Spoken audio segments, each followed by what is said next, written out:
바울이 밀레도에서 에베소 교회 장로들을 만나서 마지막 유언과 같은 권면을 했습니다. 지난 3년 동안 광야와 사막 같은 에베소 땅에서도 하나님께서 나를 통해서 길을 내시고 강물을 흐르게 하신 것을 여러분들이 함께 지켜보았습니다. 너무 감사한 일입니다. 이제 나는 예루살렘으로 가려고 합니다. 많은 분들이 위험하다고 말리지만 내가 달려갈 길과 주 예수께 받은 사명, 곧 복음을 증언하는 일에 내 생명조차 조금도 귀하게 여기지 않습니다. 그러니 여러분 걱정하지 마시고 여러분들도 저와 같은 마음으로 사명을 끝까지 감당해 주시기를 바랍니다. 이렇게 다 함께 눈물로 작별 인사를 하고 바울은 배를 타고 떠나갔습니다. 여러 곳을 들러서 형제들의 안부를 묻고 격려한 후에 예루살렘에 도착했습니다. 거기에서 야고보 사도를 만나서 얘기를 들었는데 예상대로 유대인들의 반응이 심상치가 않습니다. 바울에 대한 거짓된 모함과 소문을 그대로 믿고 분노하는 사람들이 점점 많아졌다는 것이죠. 그 소문의 내용이 무엇입니까? 바울이 여러 차례 전도 여행을 통해서 흩어져 있는 모든 유대인들을 만나서 가르칠 때에 모세를 배반했다, 이렇게 소문이 났습니다. 할례를 하지 말고 관습을 지키지 말라, 이렇게 강요했다는 겁니다. 그래서 걱정이 많이 된 야고보가 이렇게 제안을 합니다. 마침 나실인 서원이 끝난 4명이 있는데 그 4명의 예식을 도와서 바울도 함께 머리를 깎으면 유대인 그리스도인들이 오해를 풀지 않겠느냐 하는 것이었습니다. 바울은 야고보와 장로들의 그 제안을 받아들여서 그대로 행했습니다. 아직 믿음이 연약한 사람들과의 그 접촉점을 확대하기 위해서였습니다. 자, 이렇게 바울은 한 사람이라도 복음으로 얻기 위해서 물처럼 살았습니다. 물의 본질은 생명이죠. 그러나 어떤 그릇에 담기냐에 따라서 그 모양이 바뀌는 것이 바로 물의 성질입니다. 바울은요, 생명이라고 하는 본질을 잃지 않고 여러 모습으로 여러 사람들에게 다가갔습니다. 그리고 자신이 우상에게 바쳐진 고기를 먹을 때에 믿음이 약한 누군가가 그것을 보고 실족을 한다면 자신은 그 고기를 영원히 먹지 않겠다라고 선포할 정도였습니다.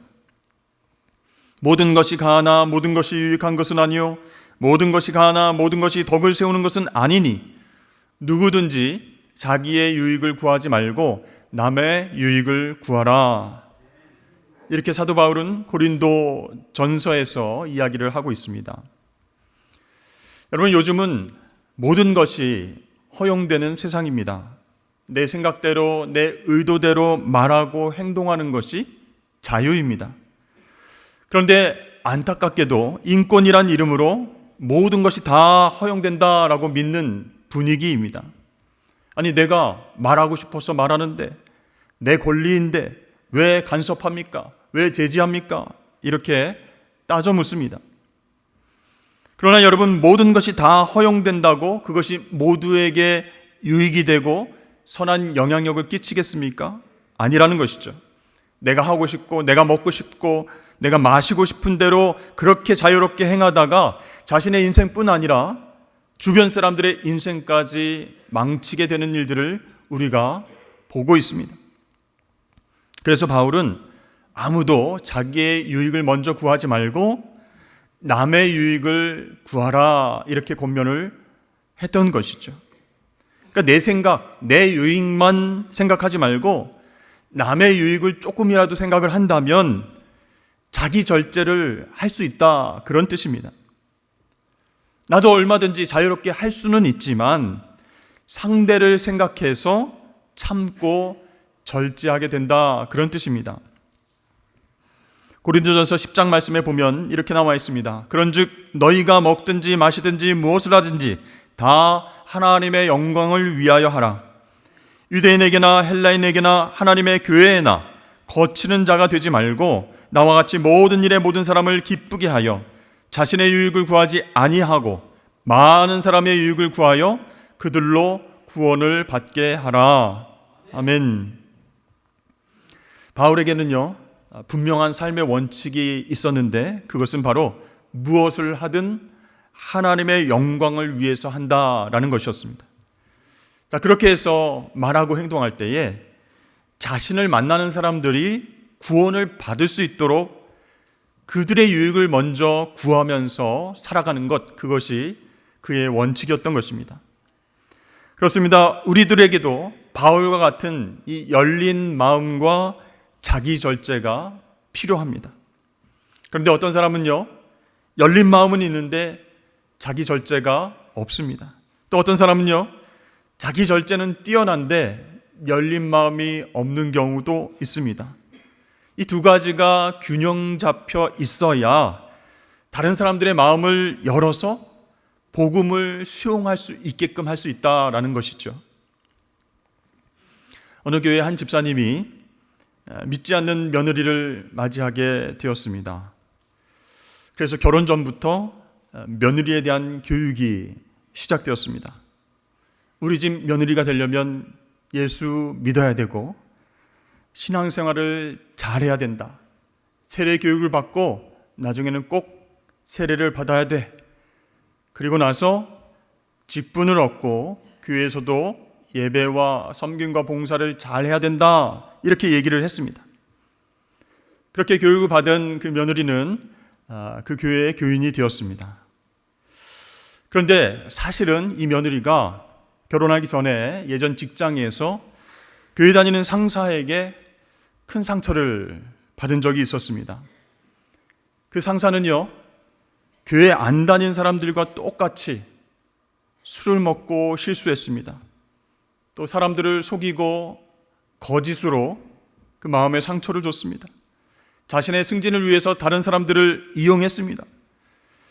그런 모습들 때문에 교회에 대한 부정적인 인식이 생겨서 교회 다닐 생각이 별로 없었는데 그래도 결혼을 하니까 시부모님의 권면대로 신앙생활을 해보자 이렇게 마음을 먹었던 것이죠.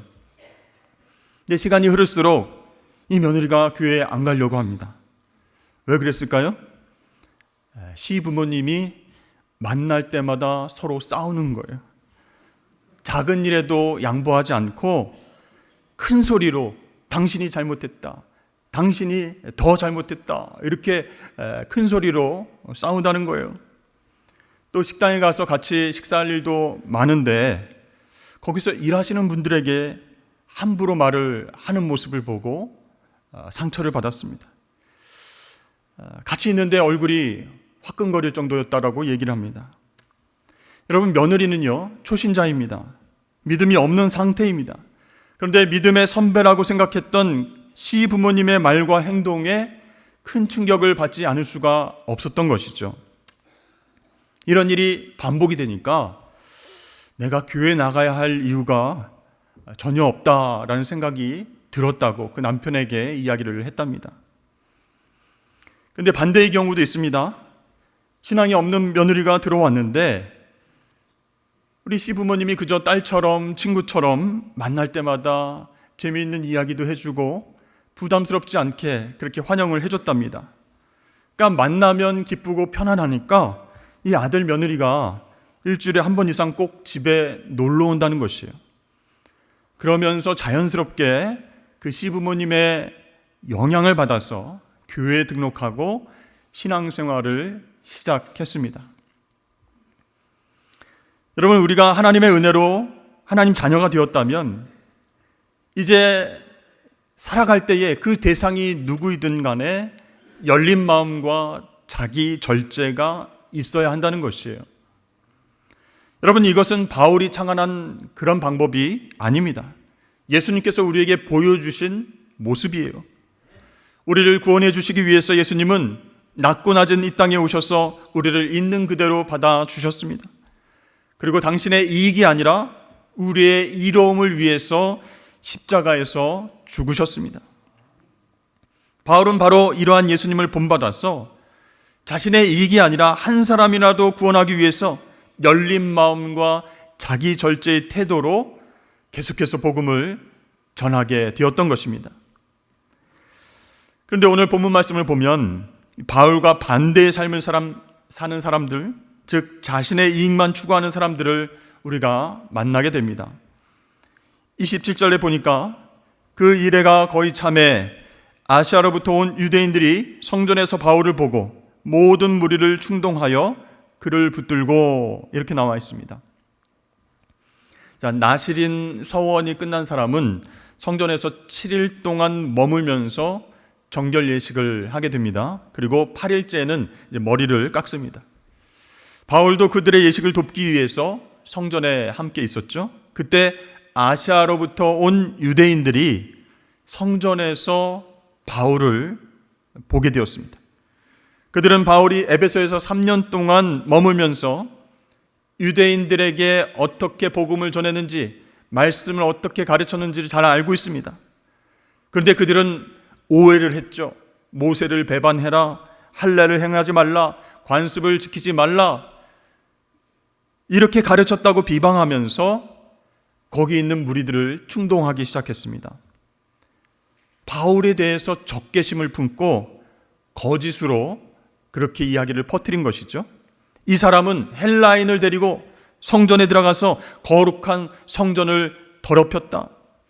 에베소 사람 드로비모와 함께 성전에서 나온 것을 내가 봤다. 이렇게 소리치면서 선동했습니다. 이 당시 예루살렘 성전에는 이방인들이 들어갈 수 있는 장소가 있었습니다. 그것을 이방인의 뜰이라고 부릅니다. 그러니까 이방인들은 거기까지만 출입이 가능했습니다. 이것을 유대인도 알고 이방인들도 잘 알고 있습니다. 그런데 왜 바울이 이방인을 성전 안까지 데리고 들어가겠습니까? 말도 안 되는 것이죠. 거짓말로 유대인들을 자극하면서 선동을 한 것입니다. 그러자 온 성이 소동하면서 유대인들이 달려왔습니다.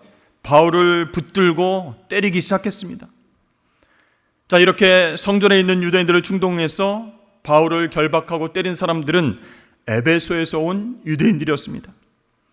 오순절을 지내기 위해서 예루살렘에 왔다가 에베소 사람 드로비모가 바울과 함께 있는 것을 보고 바울이 저 이방인을 성전에 데리고 들어갔다 나온 것이 확실하다, 이렇게 이야기하면서 성전을 더럽혔다, 거짓말을 퍼뜨린 것이죠. 자, 그들에게 진실은 중요하지 않았습니다. 중요한 것은 유대계를 철저히 무시하고 무너뜨리려고 하는 배교자 바울, 이 바울을 어떻게 하면 공개적으로 처형할 수 있을까, 그 명분을 어떻게 찾을까, 그것이었습니다. 그래서 찾아낸 명분이 바로 성전 모독죄였습니다. 그들은 바울을 끌어내서 성전 밖으로 나갔습니다. 그때 성전 문이 닫혔습니다. 여러분, 성전은 사람을 살리는 곳입니다. 그곳에서 바울이 끌려 나갔는데 성전 문을 지키고 있던 레위인들은 성전 문을 닫아 버렸습니다. 그 얘기는 바울이 죽도록 내버려 두었다, 그런 뜻이에요. 여러분, 자신의 이익만 추구하는 사람은요, 진실이 무엇인지 거짓이 무엇인지 중요하게 생각하지 않습니다. 어떻게 하는 것이 나에게 이로운가, 어떻게 행동하는 것이 내가 사는 길인가, 그것만 중요합니다. 그래서 아무 죄도 없는 사람을 한순간에 죄인으로 만들어버리기도 하는 것이죠.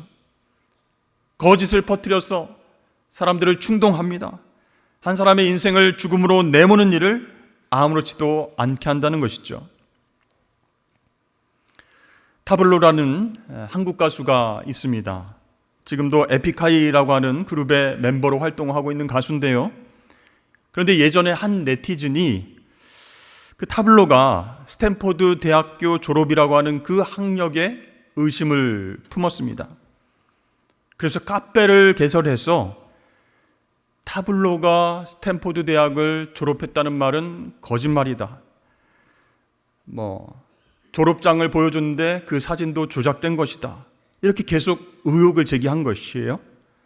그런데 이 사건이 점점 커져서 경찰이 아닌 검찰이 처음부터 끝까지 수사를 하게 되었습니다.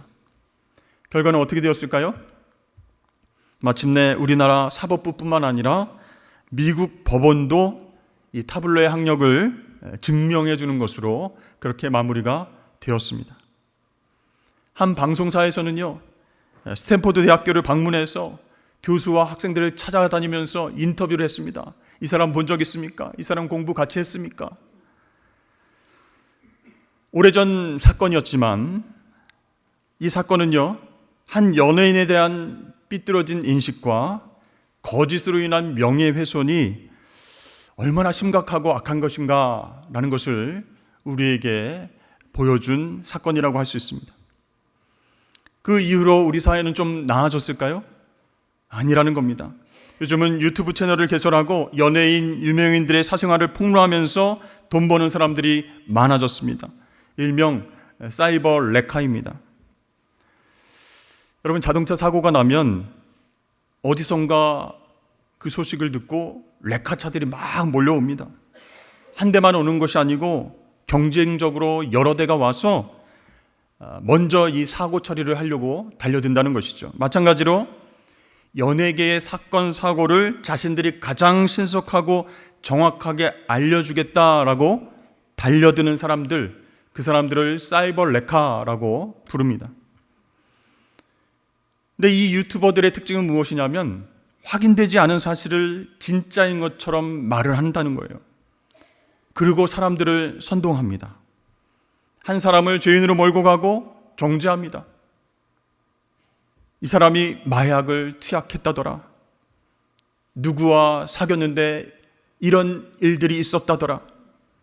또 어떤 사람에게 돈을 엄청 빌리고 나서 나중에 성공했는데도 갚지 않았다더라. 학교 다닐 땐 학폭에 연루되어서 많은 친구들을 때리고 돈을 갈취했다더라. 이렇게 확인되지 않은 사실을, 거짓을 계속 유포하는 겁니다. 그리고 나서 상처받은 연예인에게 접근을 해서 이런 소문을 그치고 마무리할 테니까 돈을 달라고 얘기를 합니다. 자, 그런데 더 심각한 문제는 나중에 그것이 사실이 아닌 것으로 밝혀져도 책임을 지지 않는다는 사실입니다. 교회는 어떻습니까? 여러분, 예수님께서 예루살렘 성전에서 장사하면서 더러운 이익을 남기는 사람들을 책망하시고 상을 엎으셨습니다. 내 집은 만민이 기도하는 집이라 칭함을 받으리라고 하지 아니하였느냐? 너희는 그런데 강도의 소굴을 만들었도다. 여러분, 교회는 건물의 크기나 성도의 숫자나 예산의 규모가 결코 아닙니다. 그 교회를 한마디로 설명해 줄 수 있는 것은 교회를 이루는 성도들의 삶의 태도라는 것이에요. 그것이 만민이 기도하는 집으로 만들 수도 있고 강도의 소굴로도 만들 수 있습니다. 자신의 이익을 위해서, 또 자신의 허물과 죄를 덮기 위해서 사실이 아닌 내용으로 거짓 소문을 내는 사람이 있다면 그 한 사람을 통해서 이곳이 만민이 기도하는 집이 될 수가 있겠습니까? 그래서 여러분, 우리는요, 어떤 사람에 대한 그런 소문이 있을지라도 사실로 확인된 것이 아니라면 나의 생각과 나의 의견을 더하지 않는 것이 지혜로운 모습이다 라고 생각을 해야 되는 것이죠. 여러분, 우리는 거룩한 제사장인 줄로 믿습니다. 하나님의 말씀을 맡은 자예요. 미리 예자가 아니라 맡을 예자, 예언자입니다. 우리 입에서 거짓과 하나님 말씀을 섞어서 낼 수 없다는 것이에요. 그래서 언제나 하나님의 말씀에 내 말을 걸러서 이야기하는 습관을 들여야 할 것입니다. 또한 우리는 하나님 자녀로서 가정에서, 일터에서, 교회에서 새로운 역사를 만들어가고 있습니다. 공중도덕이라든지 질서라든지 사회정의라든지 이웃사랑이라든지 이렇게 새로운 역사를 만들어가는 주체가 저와 여러분입니다. 내 이익이 아니라 다른 사람의 이로움을 생각하면서 그렇게 말하고 생각할 때, 행동할 때 그 사람을 통해서 선한 영향력이 퍼지게 될 것입니다. 오늘 예루살렘에서 바울은 충동된 유대인들에게 잡혀서 매를 맞고 있습니다. 자신의 이익이 아닌 유대인들의 구원을 위해서 지금까지 열심히 복음을 전하고 가르쳤지만 억울하게 고통을 당하고 있습니다. 그럼에도 불구하고 바울은 그 영혼들을 포기하지 않았습니다. 여러분들은 먹든지 마시든지 무엇을 하든지 모든 것을 하나님 영광을 위해서 살아가시길 바랍니다. 내 이로움을 구하지 말고 먼저 많은 사람들의 이로움을 추구하면서 그렇게 말하고 행동하십시오. 그러면 그들이 구원을 받을 수 있을 것입니다. 여러분, 사람들은 주로 우리가 경제적인 이득을 취했을 때, 또 부자가 됐을 때, 또 나의 뜻대로 일이 성공했을 때, 자녀들이 출세하거나 좋은 일이 있을 때, 그때 하나님께 영광을 돌린다라는 말을 종종 하게 됩니다. 잘 생각해 보면요, 그것은 무한하신 하나님의 영광을 작고 한계에 있는 피조세계 안에 가두는 일입니다. 성경이 말하는 영광이 아니란 뜻이에요. 그렇다면 하나님의 영광은 언제 나타나게 되겠습니까? 예수님처럼, 바울처럼 자신의 욕심과 자신의 계획을 내려놓을 때 하나님의 영광이 나타날 줄로 믿습니다. 인간의 욕망이 꿈틀대는 그곳에는 하나님의 영광이 드러날 수 없다는 것이에요. 가수 션이라고 여러분 아십니까? 신실한 크리스천입니다. 연예계 선후배 동료들에게 인격적으로 존경을 받을 뿐만 아니라 이웃들의 아픔을 공감하면서 선한 영향력을 위해서 계속 나누는 삶을 살고 있습니다. 최근에 그는 2025년 광복 80주년을 기념해서 8.15 런 기부 마라톤을 완주했습니다. 8.15 하면은 몇 킬로미터를 뛰었을까요? 81.5킬로미터를 뛰었어요. 7시간 50분 만에 완주를 했습니다. 자, 이를 통해서 약 25억 원의 기부금을 얻게 되었는데요. 그것을 독립유공자 후손들 주거 환경 개선을 위해서 한국 해비타트에 전달을 했습니다. 이 일을 올해 6년째 계속하고 있다고 합니다. 또한 세계 최초로 루게릭 요양병원 건립에 성공을 했습니다. 이 병원을 건립하는데 든 총 비용이 239억 원인데 어떻게 이 어마어마한 금액을 달성할 수 있었을까요? 35만 명 이상이 기부금을 내면서 자금을 보탰다는 거예요. 왜 이 요양병원을 만들었을까? 이 션의 친구 박승일 선수라고 있는데요. 이 선수는 연세대 또 기아자동차에서 농구 선수로 활동을 했습니다. 그런데 루게릭병 판정을 받아서 23년 동안 투병하다가 2023년 9월 세상을 떠나게 됐습니다. 친구 승일 씨의 꿈이 무엇이었냐면 루게릭 요양병원이 있었으면 좋겠다. 그 말을 듣고 션은 비영리 재단을 설립한 이후에 병원 건립을 위한 각종 모금 활동을 진행했습니다. 마침내 14년이 지난 올해 4월 승일 희망 요양병원이 완공이 되었습니다. 아시아뿐만 아니라 세계에서도 없는 최초의 루게릭 환자들을 위한 병원을 건립한 것입니다. 많은 사람들이 션에 대해서 궁금해하고 신기합니다. 어떻게 그렇게 살 수 있을까 묻습니다. 그때 저는 이렇게 대답합니다. 저는 예수님 때문에 빚진 삶을 살고 있습니다. 예수님의 은혜와 사랑을 너무 많이 받았습니다. 그래서 그 사랑을 조금씩 나눠주고 있을 뿐입니다. 여러분, 참 멋있는 크리스찬 아닙니까? 사랑하는 성도 여러분, 우리는요 예수님처럼 바울처럼 열린 마음과 자기 절제가 있어야 합니다. 내 욕망과 욕심을 내려놓고 이웃을 사랑해야 됩니다. 그것이 바로 하나님께 영광이 되는 줄로 믿습니다. 내가 먹든지 마시든지 무엇을 하든지 한 영혼을 사랑하고 구원하기까지 낮아지고 배려하고 선을 베풀 때에 하나님은 우리를 통해서 놀라운 복을 선물해 주시고 영광을 받으실 줄로 믿습니다. 여러분, 그런 멋진 크리스찬의 삶을 꿈꾸시고 실천해 나가시기를 주의 이름으로 축복합니다.